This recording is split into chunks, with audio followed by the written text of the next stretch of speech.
అడుగుడి మీకు ఇయ్యబడును, అడుగుడి మీకు మీకు ఇయ్యబడును, ఇయ్యబడును, వెదకుడి మీకు దొరుకును, వెదకుడి మీకు దొరుకును. తట్టుడి మీకు తీయబడును. ఉమ్, అడుగు ప్రతి వాడును పొందును, ఉమ్, వెదకువానికి దొరుకును, ఉమ్. తట్టువానికి తీయబడును. దేవునికి స్తోత్రం కలుగునుగాక. హల్లెలూయా. నాకు తెలిసి బైబిల్ గ్రంథం చదివేటువంటి వాళ్ళకి వాక్యం చదవాలని ప్రేరణ వస్తే ముందు మొదలుపెట్టి ఆదికాండం ఒకటి చదువుతారు, క్రొత్త నిబంధనలో మత్తయి సువార్త చదువుతారని నా గట్టి నమ్మకం. ఆవేశం వచ్చినప్పుడు వాక్యం చదవాలనే ఆరాటం కలిగినప్పుడు ఫస్ట్ మొదలు పెట్టేది ఆదికాండం పాత నిబంధనలో, క్రొత్త నిబంధనలో మత్తయి సువార్త. ఇప్పుడు నేను చదివించిన వచనం దాదాపు మీ అందరికీ సుపరిచితమే అని నేను అనుకుంటాను. అడుగుడి మీకు ఇయ్యబడును, వెదకుడి మీకు దొరుకును, తట్టుడి మీకు తీయబడును అని. దేవుడు సర్వజ్ఞుడు అనే పేరు పొందినవాడు. సర్వజ్ఞుడు అంటే అన్నీ తెలిసినవాడు అని అర్థం. ఆయనకి మనం చెప్పాల్సిన అవసరమే లేదు. నా లెక్క ప్రకారం అన్నీ తెలుసు ఆయనకి. తెలియకపోతే ఆయన సర్వజ్ఞుడు కాడు కదా. సర్వజ్ఞుడు అంటేనే అన్నీ తెలిసినవాడు, అన్ని విషయములలో జ్ఞానం కలిగినవాడు అని అర్థం. మరి అన్నీ తెలిసిన దేవునికి, అన్నీ ఎరిగి ఉన్న దేవునికి మళ్ళీ మనం చెప్పడం ఏంటి? మళ్ళీ ఆయన మనం అడగడం ఏంటి? బిడ్డ యొక్క అవసరాలు తండ్రికి తెలిసినప్పుడు మళ్ళీ బిడ్డ అడిగిందాకా ఆగుతాడా? ఇచ్చేస్తాడు కదా. కుమార్తె యొక్క అవసరాలు తండ్రికి తెలిసినప్పుడు కుమార్తె అడిగిందాకా తండ్రి ఆగుతాడా? ఇచ్చేస్తాడు కదా. మరి అలాంటప్పుడు అడగకుండానే నీ ఇచ్చేయాలి కదా. మళ్ళీ మీరు అడుగుడి మీకు ఇయ్యబడును అంటాడేమిటి? దీనికి సమాధానం బోల్డ్ అన్నిసార్లు చెప్పాను నేను. భూమి మీద మానవుడికి దేవుడు సంపూర్తి స్వేచ్ఛనిచ్చాడు. ఆ స్వేచ్ఛను ఉపయోగించుకొని మానవుడు దేవుణ్ణి అడగొచ్చు, అడగకుండా తిరస్కరించవచ్చు, వానిష్టం. దేవుడు మానవుణ్ణి బంధించి ఉంచితే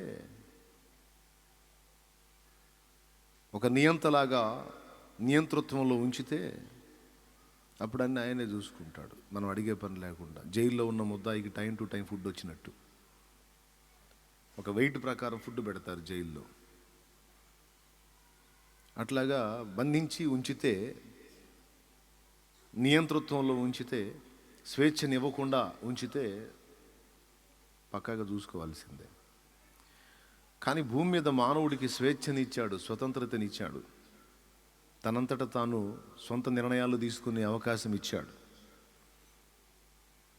మానవుడికి దేవుడు ఇచ్చినటువంటి స్వేచ్ఛను, స్వాతంత్ర్యాన్ని దేవుడు అడ్డగించడు.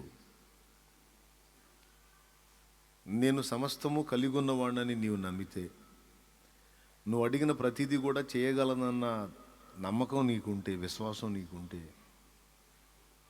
నీకు ఏ విషయమైనా సరే సంకోచించకుండా, భయపడకుండా నా సన్నిధికి వచ్చి నా పాదాల దగ్గర సాష్టాంగపడి నన్ను అడుగు కుమారుడా, అడుగు కుమార్తె అన్నాడు.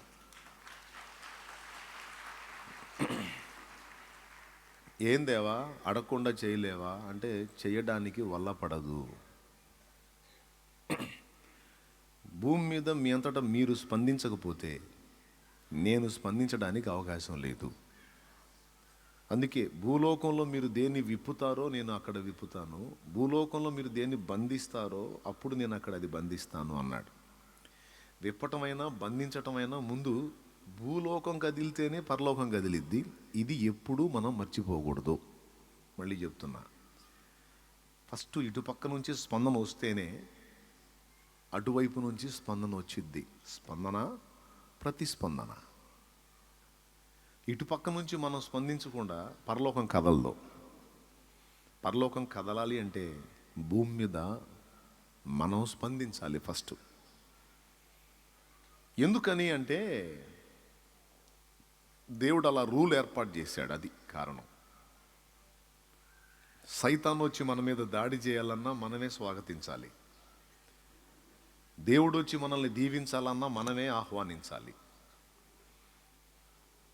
మనం స్వాగతించకపోతే సైతాను మన మీద అటాక్ చేయడానికి అవకాశం లేదు, మనల్ని దెబ్బతీయడానికి అవకాశం లేదు. అలాగే దేవుణ్ణి కూడా మనం ఆహ్వానించకపోతే దేవుడు వచ్చి మనల్ని కాపాడడానికి కూడా అవకాశం లేదు. అందుకే నాకు మొర్రపెట్టు అని అడిగాడు.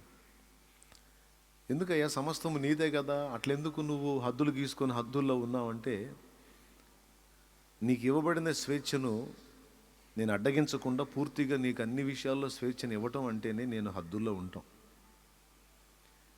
నేను హద్దులు దాటి నీ హద్దుల్లోకి వచ్చి నిన్ను ఆక్రమించాను అనుకో, ఇక నువ్వేం చేయలేవు, నీకు స్వేచ్ఛ ఉండదు.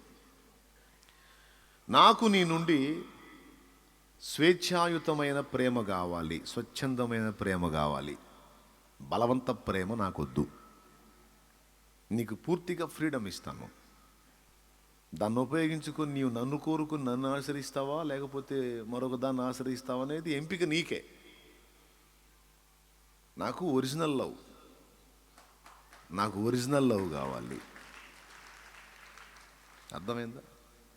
గొంతు మీద కత్తి పెట్టి లవ్ చేస్తావా లేదంటాడు ఒకడు. ప్రాణానికి భయపడి ఏమంటుంది, ఒరి పిచ్చోడు నిన్నుగాక ఎవరు లవ్ చేస్తాను పోరా అంటుంది. అదేమి లవ్వో నాకు అర్థం కాదు. గొంతు మీద కత్తి పెట్టి నన్ను ప్రేమిస్తావా లేదా? దేవుడు అలా గొంతు మీద కత్తి పెట్టి ప్రేమిస్తావా లేదా అనేవాడు కాదు. స్వేచ్ఛనిచ్చాడు, ఆయన ఏంటో తెలియజేశాడు, ప్రస్తుతం అనుభవిస్తుంది ఏందో తెలియజేశాడు, సైతాన్ అంటే ఏంటో తెలియజేశాడు, నిర్ణయం నీదే అన్నాడు. కాబట్టి మనకు స్వేచ్ఛనిచ్చిన దేవుడు దాన్ని అడ్డగించాడు గనుక ఆయన్ని ఆహ్వానించి ఆయన ద్వారా మనం ఫలము పొందాలి అంటే తప్పకుండా మనం ఆయన ఆహ్వానించాల్సిందే, లేకపోతే సాధ్యపడదు. మరి అట్లయితే ఇప్పుడు మనం దేవుణ్ణి నమ్ముకున్నాం కాబట్టి ఇప్పుడు దేవుణ్ణి అడగాలని నువ్వు చెబుతున్నావు. అంతకుముందు దేవుణ్ణి మనం నమ్ముకోలేదు, మనం విగ్రహారాధకులుగా ఉన్నాం, లోకానుసారులుగా ఉన్నాం. మరి అప్పుడు దేవుడు ఎట్లా సాయం చేశాడు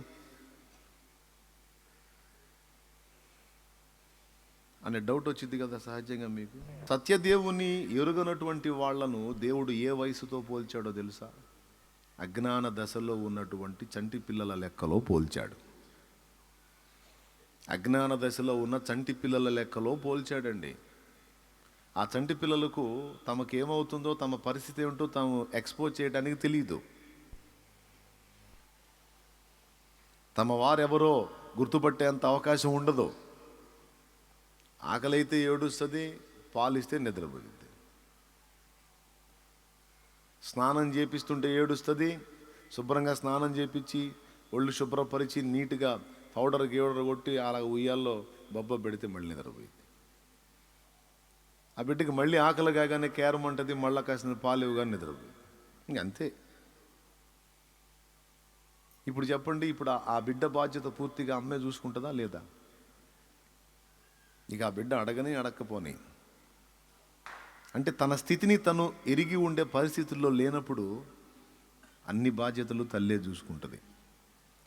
క్రీస్తుని ఎరుగక మునుపు లోకంలో అజ్ఞానాంధకారంలో మనం ఉన్నప్పుడు మనల్ని దేవుడు ఎలా చూస్తున్నాడు అంటే చంటి పిల్లల లెక్క చూశాడు. ఇప్పటికి కూడా మనల్ని దాదాపు చాలామందిని అంతే చూస్తున్నాడు ఆయన. నేను చెప్పానా, వాక్యంలో ఉందా? స్త్రీ తన చంటి పిల్లను మరచునా వారైనా మరచుదురు కానీ నేను నిన్ను మరువను అన్నాడు. స్త్రీ తన చంటి పిల్లను మరచునా అని మనల్ని చంటి పిల్లతో పోల్చాడు. చంటి పిల్ల అంటే ఏంటో తెలుసా? పాలు తాగే బిడ్డ. 5 ఏళ్ల కాడ నుంచి పైకి వచ్చినటువంటి వాడు బాలుడు లెక్కలోకి వస్తాడు. చంటి పిల్ల అంటే మరీ చిన్న బిడ్డ. అంత చిన్న బిడ్డలతో దేవుడు మనల్ని పోల్చాడండి. ఇంకా చెప్పాలంటే తల మొత్తం తెల్లగా నెరసినటువంటి ముసలివాణ్ణి, ముసలమ్మను కూడా, వృద్ధురాలిని కూడా చంటి బిడ్డతోనే పోల్చాడు. ముదిమి వచ్చు వరకు నిన్ను ఎత్తుకుని వాడను నేనే చేసి ఉన్నాను, నిన్ను చంకబెట్టుకుని వాడను నేనే అన్నాడు యెషయా గ్రంథం 46:4. తల వెంట్రుకలు నెరయ వరకు నిన్ను ఎత్తుకొని వాడను నేనే అన్నాడు. అంటే ముసలమ్మ ముసలయ్యను కూడా చంటి బిడ్డల లెక్కలో చూసుకుంటున్నాడు. నా తల మొత్తం తెల్లగా అయిపోయింది, కానీ నేను దేవుడిని ఏం అడగను, ఆయనే నాకు సాయం చేస్తాడంటే ఏం చేస్తాడు? ఈ భౌతికంగా చూస్తే వయసు పెరిగింది కానీ బుర్ర పెరగలేదు వీడికి. చేసేది ఏముంది, పెడదాం అనుకుంటాడు. కన్న నేరానికి తప్పదు కదా, లేకపోతే సత్తాడుగా అని ప్రేమను బట్టి తోడ్పాటు అందిస్తాడు. కానీ జ్ఞానం ఎరిగి సత్యం తెలుసుకున్న తరువాత దేవుని మాట మనకి ఏం చెబుతుందంటే, ఖచ్చితంగా మీరు అడగండి అని చెబుతుంది. అడగండి. మీరు అడిగినట్లయితే జ్ఞానవంతుల లెక్కలోకి వస్తారు, ఎదిగిన వారి లెక్కలోకి వస్తారు. అర్థమైందా? మైండ్ స్థిమితం ఉన్న వాళ్ళ లెక్కలోకి వస్తారు.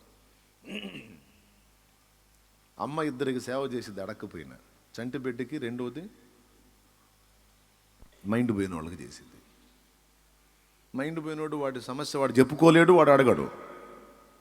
టయానికి తల్లే ఫుడ్ పెట్టుద్ది, వాడికి చేయాల్సిన శుభ్రాలన్నీ చేస్తుంది.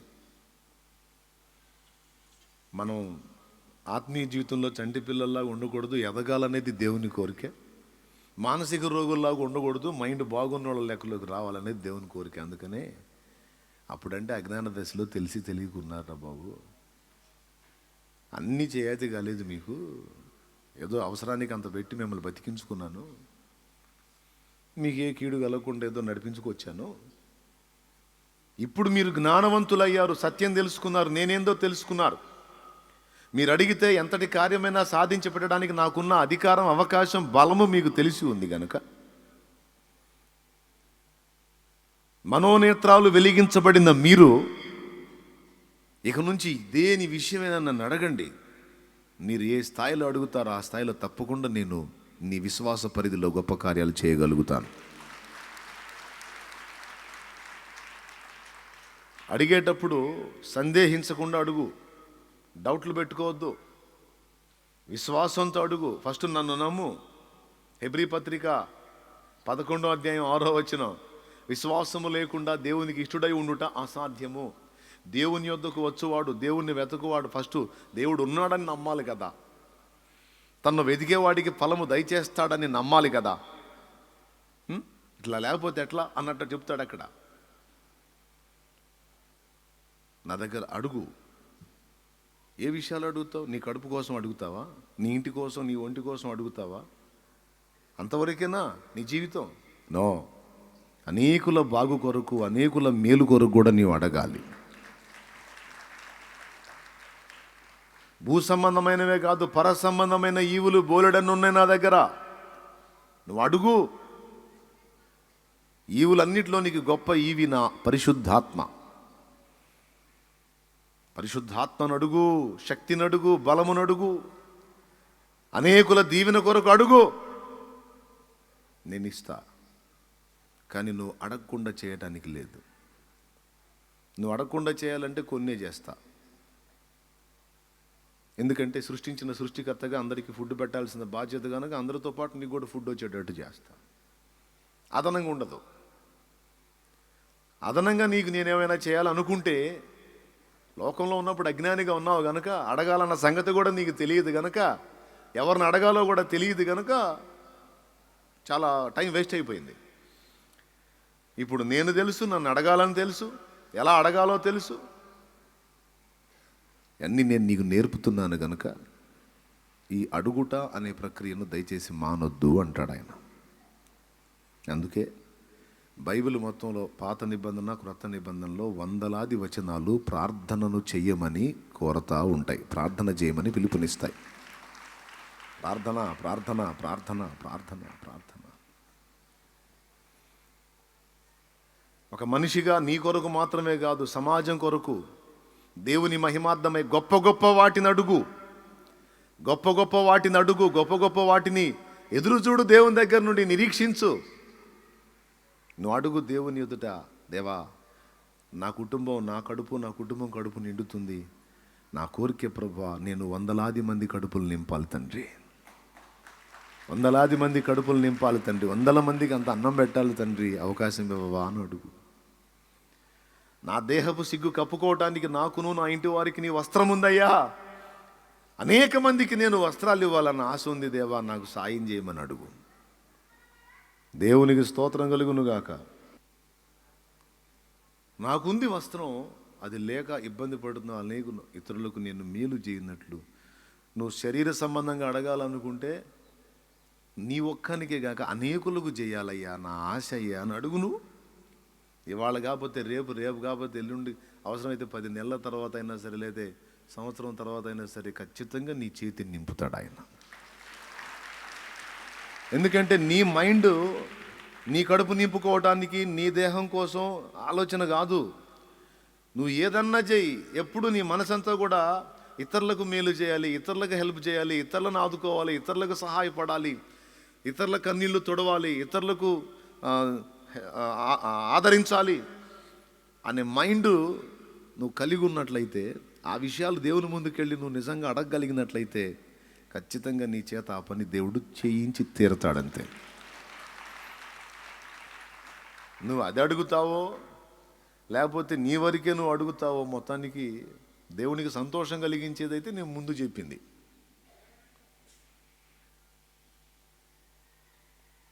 నేను అడగను, నేను దేవుడిని ఏం అడగను, నేను ఇంతే బతికేస్తాను, నేను ప్రార్థన లేదు, ఏం లేదు, నేను దేవుడిని అడిగేది ఏం లేదు, ఇలానే తిరుగుతానంటే తిరుగు. నీకు అన్నం అయితే పెడతాడు, వస్త్రం అయితే ఇస్తాడు, నువ్వు ప్రార్థన చేయకపోయినా నడిసిద్ది అది. నీ పక్షంగా ఇతరులు ప్రార్థన చేస్తే దాన్ని తీసుకుంటాడు, లేకపోతే యేసయ్య మన కోసం విజ్ఞాపన చేస్తున్నాడు, పరిశుద్ధాత్ముడు విజ్ఞాపన చేస్తున్నాడు. నీకు తెలుసా, చాలా వరకు మనం పొందే వాటిల్లో అన్నీ మనం అడిగినవి కాదు, కొన్ని మన పక్షంగా యేసయ్య అడిగినవి ఉన్నాయి, అందువల్ల మనకు వచ్చినాయి కొన్ని. కొన్నిసార్లు రోగం వచ్చి మంచాన పడి ఇంక అంతటితో కథ క్లైమాక్స్కి వచ్చిన అనుభవాలు కూడా ఉన్నాయి. మళ్ళీ లెగుస్తామా లేదురా బాబా అన్న పరిస్థితులు ఉన్నాయి, కానీ బతికావు. నువ్వు ప్రార్థన చేసే ఓపిక కూడా లేదు నీకు, మీ వాళ్ళు కూడా ప్రార్థన చేసే రకాలేం కాదు. నువ్వు ఆంతను మూలుగుతావు, ఇటు పక్క టీవీ పెట్టుకొని ఇంకోటి పెట్టుకొని చూసుకునే రకాలు మీ వాళ్ళు. అయినా నువ్వు బతికావు, బాగుపడ్డావు. నువ్వు అనుకున్నావు డాక్టర్ గారు అద్భుతమైన వైద్యం చేశాడని. అదే డాక్టర్ గారు చాలామందికి వైద్యం చేశాడు, అందరూ బతకలా పోయారు. కానీ నువ్వు బతికావు, బాగున్నావు. వై? నీవు బ్రతుకున్నట్లు ఇంకనూ నీకు జీవితం దొరుకున్నట్లు నీ పక్షమును ఆయన విజ్ఞాపన చేశాడు అక్కడ. రోమాపత్రిక 8:34. అదే రోమాపత్రిక 8:27 పరిశుద్ధాత్మని విజ్ఞాపన, మన ప్రభు అయిన యేసుక్రీస్తు విజ్ఞాపన 2 అక్కడ రాసున్నాయి. మరియు హృదయములను శోధించువాడు. తెలుసు మీకు అది, మస్తు సార్లు చూపించే, జస్ట్ రిఫరెన్స్ రాసుకో, ఇంటికి పోయి చూసుకో. స్తోత్రం.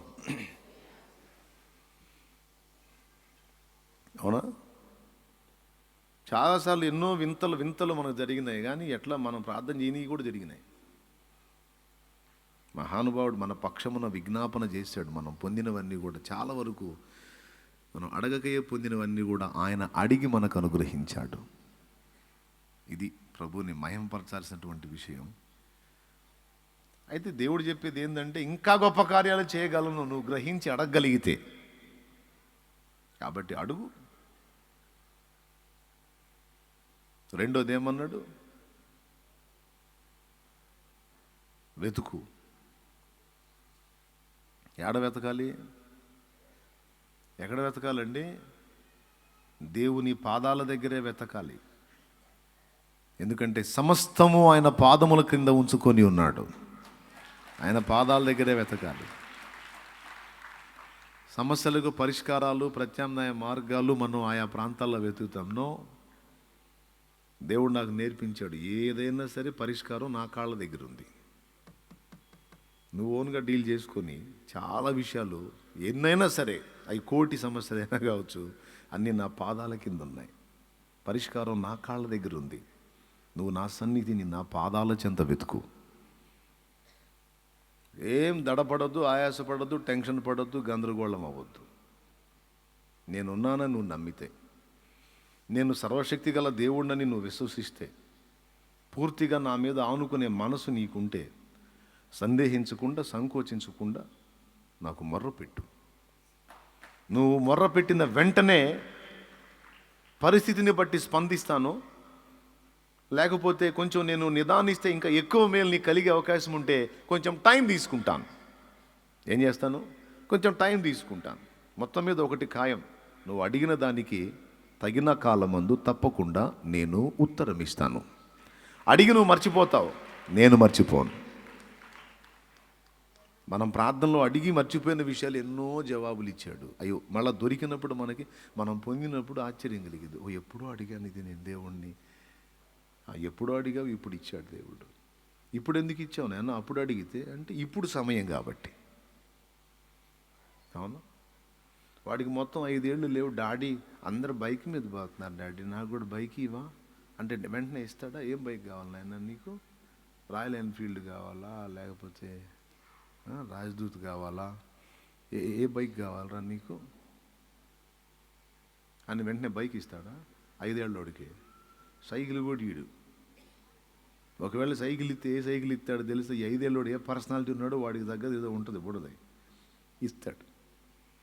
అంతేగాను ఒకేసారి వాడు బైక్ అడిగాడు. అందరూ బైక్ మీద పోతున్నారు, డాడీ నాకు చాలా బాగుంది, నేను ఎక్కువ తిరుగుతానంటే, అరే నువ్వు మొత్తం హైట్ దాని ఎత్తులేవు, పొరపాటు నీకు దాన్ని తీసుకొచ్చి ఇస్తే స్టాండ్ తీసి మీద వేసుకుంటావురా నువ్వు.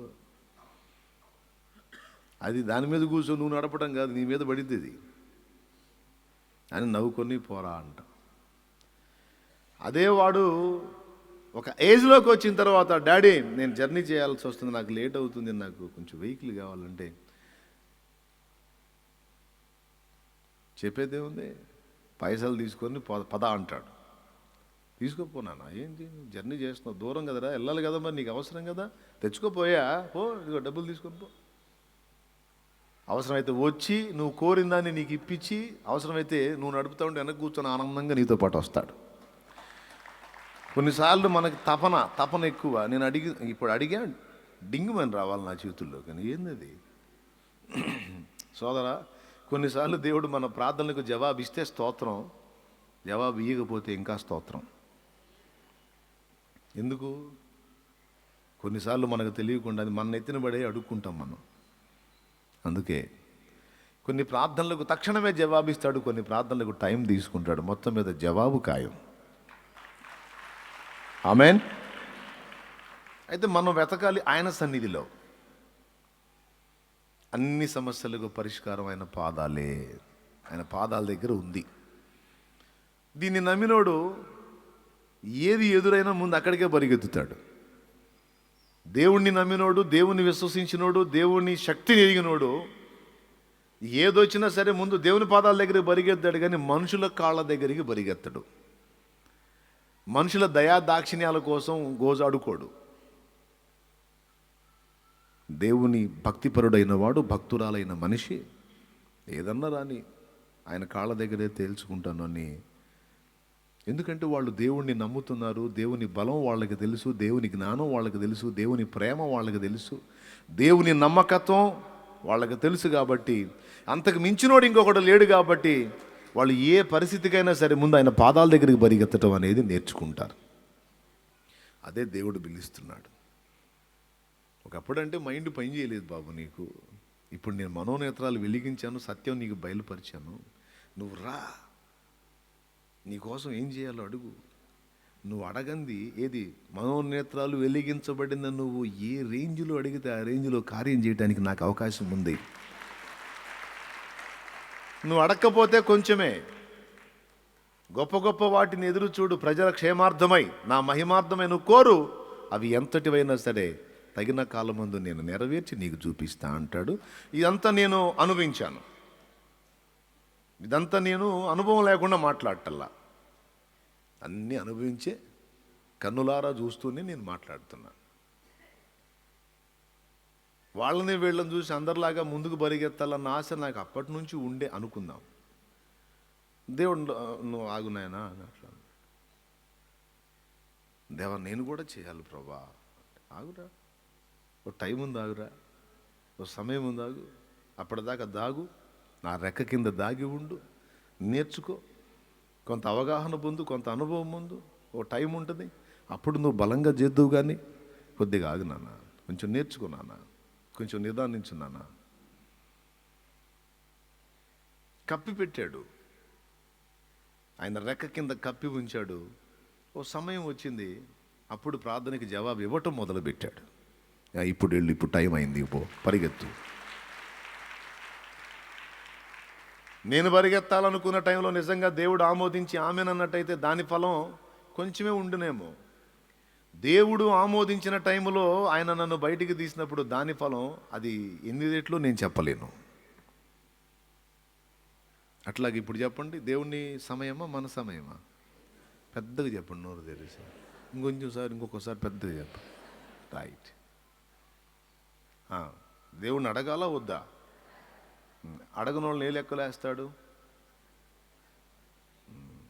అడిగిన వాళ్ళని పని చేస్తున్న వాళ్ళ లెక్కలో వేస్తాడు. క్లియర్గా అర్థమైందా? రైట్. ఎక్కడ అడగాలి? ఆయన సన్నిధిలో, ఆయన పాదాల దగ్గర వెతకాలి, అక్కడ అడగాలి. తట్టుడి మీకు తీయబడను. ఎవరు తలుపు తట్టాలి? ఫ్రెండ్ తలుపా? బంధువుల తలుపా? ధనవంతుల తలుపా? సమృద్ధి గలవారి తలుపా? ఒకసారి తడితే తీసి జవాబిస్తారు. తడవకపోయి తట్టావనుకో లోపల లాకేసుకొని కూర్చుంటారు. ఇంకా తట్టావనుకో బయట కూడా లాకేసుకొని లోపల ఉంటారు, నీ పోడు పడలేక. బయట లాకేస్తే ఇంకా వెళ్ళిపోతావు కదా, లేరు అనుకుంటా, ఎటు పోయారు అనుకుంటా అని. కొంతమంది అట్టు కూడా చేసేవాళ్ళు ఉన్నారు, తెలుసా మీకు?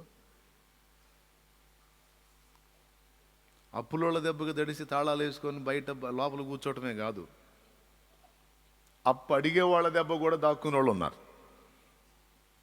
ముఖం చాటేసి తిరిగే వాళ్ళు ఉన్నారు. అయ్యమ్మో ఈడు వస్తున్నాడు రా నాయన, ఖచ్చితంగా అడుగుతాడు నాయన అని సుబ్బారావు అనుకుంటే అడిగిపోతుంటారు. ఈ బజార్లు ఈడు ఎదురు వస్తాయి. నిన్ను అడగగోరు వాని వైపు నుండి నీ ముఖము తిప్పుకొనవద్దు అని యేసయ్య అన్నాడంటే కారణం అదే. మనుషుల ద్వారాలు తట్టి మనుషుల్ని నువ్వు అడుగుతా ఉంటే ఒకసారి సాయం చేసినోడు రెండోసారి ఖచ్చితంగా విసిగించుకుంటాడు. కానీ కొంతమందికి అదొక అలవాటుగా మారిపోయింది, మనుషులను అడుక్కోవటం, మనుషుల దయ కొరకు ఎదురు చూడటం, మనుషుల దయ కొరకు వెంపర్లాడటం అనేది అలవాటైపోయింది కొంతమందికి. నేను అంటున్నాను, నువ్వు దేవుని సంబంధివి. నువ్వు తట్టాల్సిన తలుపు ఒకటి ఉంది, అది యేసయ్య తలుపు, పరలోకపు ద్వారం, పరలోకపు తలుపు తట్టాలి నువ్వు. తప్పకుండా నీకు ఆ తలుపు ఎప్పుడు ఎన్నిసార్లు తట్టినా తెరవబడుతుంది. దేవునికి స్తోత్రం కలుగునుగాక. ప్రభువు నీ తలుపు తడుతున్నాడు, నువ్వు ముందు తలుపు తీసి ఆయన్ని స్వాగతించి ఇక ఆయన తలుపు నువ్వు తట్టు. ఎంతమందికి అర్థమైంది? ఎంత బాధన్నా కానీ, ఎంత శ్రమన్నా కానీ, ఎంత బలహీనతైనా కానీ, ఎంత వేదనైనా కానీ ముందు మనం తట్టాల్సిన తలుపు దేవుని తలుపే. ముందు మనం వెతకాల్సింది దేవుని పాదాల దగ్గరే. ముందుగా మనం అడగాల్సింది దేవుణ్ణే. ఇది మత్తయి సువార్త 7:7లోని పాఠం, 7వ అధ్యాయము 7వ వచనం. ఇది ఈ 7 అనేది సంపూర్ణతకు గుర్తు.